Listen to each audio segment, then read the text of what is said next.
ఒకసారేమో ఒక హీరో చేయబట్టి జరుగుతుంది తొక్కిసలాట, ఇంకోసారేమో ఇంకో హీరో చేయబట్టి ర్యాలీలో జరుగుతుంది తొక్కిసలాట. ఓకే, ఇప్పుడేమో ఒక టెంపుల్లో, రైట్? నాకు తెలియక ఒక విషయం అడుగుతాను. జరిగిన ప్రతిసారి, అంటే ఇలాంటి సంఘటన జరిగిన ప్రతిసారి ఆ ఒక మేనేజ్మెంట్ కానీ, అక్కడ ఉన్న ప్రజలు కానీ, లేకపోతే అక్కడ ఉన్న యాజమాన్యం కానీ, లేకపోతే ఇంకా ఈ సెలబ్రిటీస్ కానీ, ఎవరైనా కానీ, సెలబ్రిటీస్ అనుకోవచ్చు, పలుకుబడిన వ్యక్తులు కావచ్చు, సమాజంలో ప్రతి ఒక్కరు గవర్నమెంట్ని బ్లేమ్ చేస్తారు. నేను 100% ఒప్పుకుంటాను. గవర్నమెంట్ ఖచ్చితంగా సరైన సెక్యూరిటీని అక్కడ ఫాలో అవ్వాలి, వసతులు కల్పించాలి, ఫెసిలిటీస్ కల్పించాలి, స్టాంపిడ్ కాకుండా చూసుకోవాలి. అది గవర్నమెంట్ బాధ్యత. 100% అగ్రీ. అది ఏ గవర్నమెంట్ అయినా కావచ్చు, వాట్ ఎవర్ ద గవర్నమెంట్, అది సెంట్రల్ కావచ్చు, స్టేట్ కావచ్చు, అది పర్టికులర్ పార్టీ ఉండొచ్చు, ఏదైనా ఉండొచ్చు.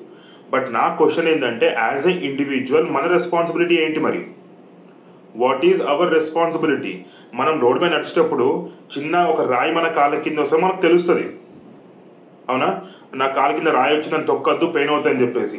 అలాంటిది అంత వందల మంది అక్కడ కిక్కిసినప్పుడు, కింద కాళ్ళ కింద ఒక వ్యక్తి పడిపోయినప్పుడు, ఆ వ్యక్తి ఒక సాటి మనిషి మనం తొక్కేటప్పుడు కాళ్ళకి తెలియదా? మనకు తెలియదా? అంటే వాళ్ళకి తెలియదు తొక్కే వాళ్ళకి? అది మృగాల వాళ్ళు జనాల నాకు అర్థం కాదు. ఇందులో గవర్నమెంట్ ఎంత బ్లేమ్ ఉందో 101% ఖచ్చితంగా అక్కడ తొక్కిన వాళ్ళకు కూడా బ్లేమ్ ఉంది.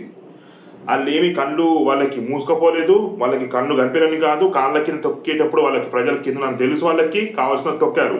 ఇదంతా కారణం ఏంటి చెప్పిన?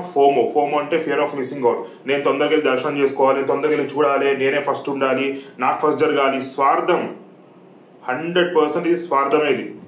ఇలాంటి మితిమీరిన స్వార్థపరమైన విషపూరమైన థాట్ ఉన్నంత వరకు, ఇలాంటి ప్రజల్లో ఉన్నంత వరకు, అందరిలో కాదు మరి, ఇలాంటి ప్రజలు ఉన్నంత వరకు ఇలాంటి తొక్కిసలాటలు ఆగవు.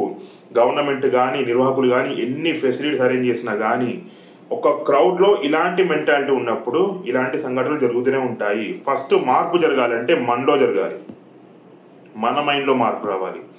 ప్రజల్లో ఉన్నప్పుడు మనం ఒక క్యూలో ఉన్నప్పుడు మనం ఎలా ఉండాలి, ఎలా నడుచుకోవాలి, క్రౌడ్ని పుష్ చేయొద్దు, పుల్ చేయొద్దు, అది అక్కడనే ఉంటుంది. నాకు మెల్లిగా దర్శనం జరుగుతుంది, నాకు మెల్లిగా అతన్ని చూస్తాను, ఫలానా వ్యక్తిని చూస్తాను, ఫలానా దర్శనం జరుగుతుంది, ప్రతి ఒక్కటి మనకి టైంకి అందుతుంది, ఒక 10 నిమిషాలు లేట్ అయితే పోయేది ఏమీ లేదు అన్న ప్రశాంతంగా వెళ్తే కనుక ఇలాంటిది స్టాంపిడ్ జరగదు.